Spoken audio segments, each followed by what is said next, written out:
Saya minum Elmen Advance Group, tinggi protein dengan HMB untuk cegah penyusutan otot. Pengajuan Indonesia untuk menjadi anggota penuh blok ekonomi yang beranggotakan Brasil, Rusia, India, Cina, dan Afrika Selatan atau yang disebut BRICS membuahkan hasil. Pada 6 Januari 2025, waktu setempat, Brasil yang merupakan ketua kelompok negara-negara berkembang dengan perekonomian besar di dunia tersebut menyampaikan bahwa Indonesia telah resmi menjadi bagian dari BRICS.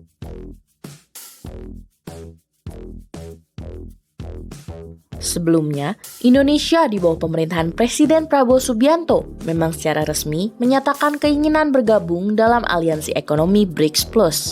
Juru bicara Kementerian Luar Negeri, Roy Sumirat mengatakan, bergabungnya Indonesia dalam BRICS menunjukkan peningkatan peran aktif negara dalam berbagai isu global dan kerjasama multilateral. Menurut Roy, BRICS menjadi wadah penting bagi Indonesia untuk memperkuat kerjasama dan memastikan suara dan aspirasi negara-negara Global South terdengar dan terwakili dalam proses pengambilan keputusan global.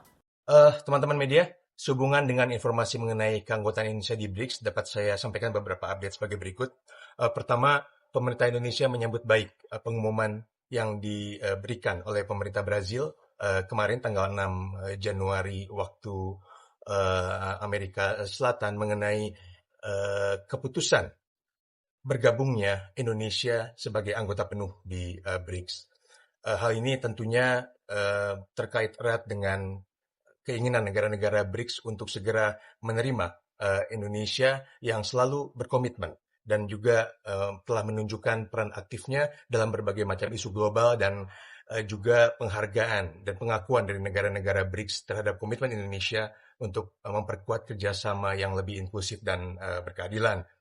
Dan langkah strategis Indonesia juga ini dihargai untuk meningkatkan kolaborasi dan kerjasama dengan negara berkembang lainnya. Sesuatu hal yang selalu kita sampaikan dan kita dorong dalam berbagai kesempatan di forum multilateral.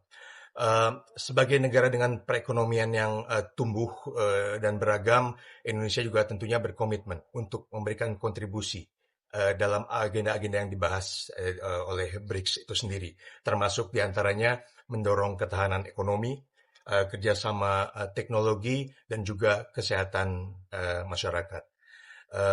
Dalam kesempatan terpisah, sudah kita sampaikan beberapa kali bahwa BRICS merupakan wadah penting bagi Indonesia untuk memperkuat kerjasama antara selatan-selatan dan memastikan suara dari negara-negara Global South, aspirasi dari negara-negara Global South dapat terwakili dalam proses pengambilan keputusan secara global. Terakhir, Indonesia menyampaikan apresiasi kepada Rusia sebagai ketua BRICS di tahun lalu, 2024, atas dukungan dan kepemimpinannya dalam memfasilitasi bergabung Indonesia ke BRICS dan juga mengapresiasi langkah-langkah yang dilakukan oleh Brazil selaku ketua BRICS di tahun 2025. Kedepannya, Indonesia berkomitmen untuk bekerja sama dengan seluruh anggota BRICS dan pihak-pihak lainnya. Secara kesimpulan, ada sejumlah manfaat atas keberhasilan Indonesia bergabung dalam BRICS. Di antaranya, memperkuat kerjasama dengan negara berkembang, membuka akses pasar yang lebih luas untuk ekspor komoditas, mengurangi ketergantungan pada Amerika Serikat dan Eropa, serta mendorong perekonomian nasional.